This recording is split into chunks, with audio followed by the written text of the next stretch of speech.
Hello. This presentation is intended to bring to the surface many of the facets of the Campbell versus Acuff Rose music song case that was decided by the Supreme Court in 1994. The case revolves around the reuse of a classic Roy Orbison song, "Oh Pretty Woman," by the rap group The Two Live Crew. In 1964, the Acuff Rose Music Company copyrighted a song written by Roy Orbison and William Dees called "Oh Pretty Woman." In 1989, the rap group The Two Live Crew used the music and opening line of this song as the basis for a work of art they claimed was a parody of the original Orbison sung tune. Acuff Rose, however, felt that this commercial use of their intellectual property would devalue the property in question within the marketplace and thus mark it as not fair use. Initially, the district court where the suit was filed decided on the side of the Two Live Crew. The court decided that the work was a parody and made fair use of the song under Section 107 of the Copyright Act of 1976.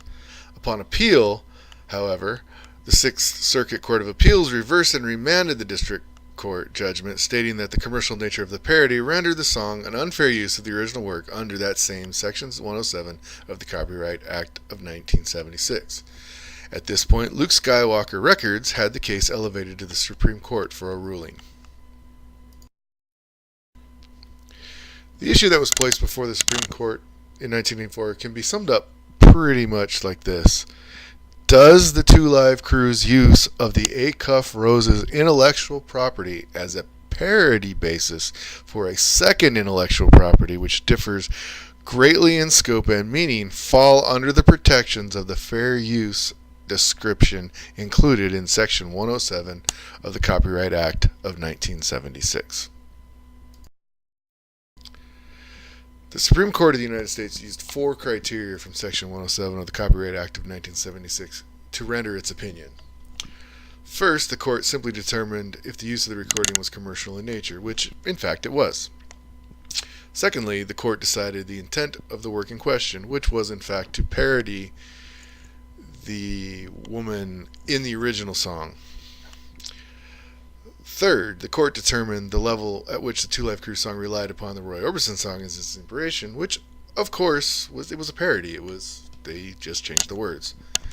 And lastly, the court took into account the impact a song of this nature would have on the value in the marketplace of the original work. They determined that this impact would be minimal. In its decision, the High Court unanimously agreed that the Two Live Crew work was a parody that might be protected as fair use by Section 107 of the Copyright Act of 1976. They determined that the appellate court had relied too heavily on the concept of commercial use and did not take into fact that by its very nature, parody mimics the original as the point of the new work is driven home to the listener. The impact of the Campbell versus Acuff Rose music case is that for the first time the Supreme Court of the United States had ruled that parody is a protected form of free speech. It was not the first instance of parody and definitely wasn't the last, but the precedent was set and followers now have a leg to stand on when they find the need to parody the notables.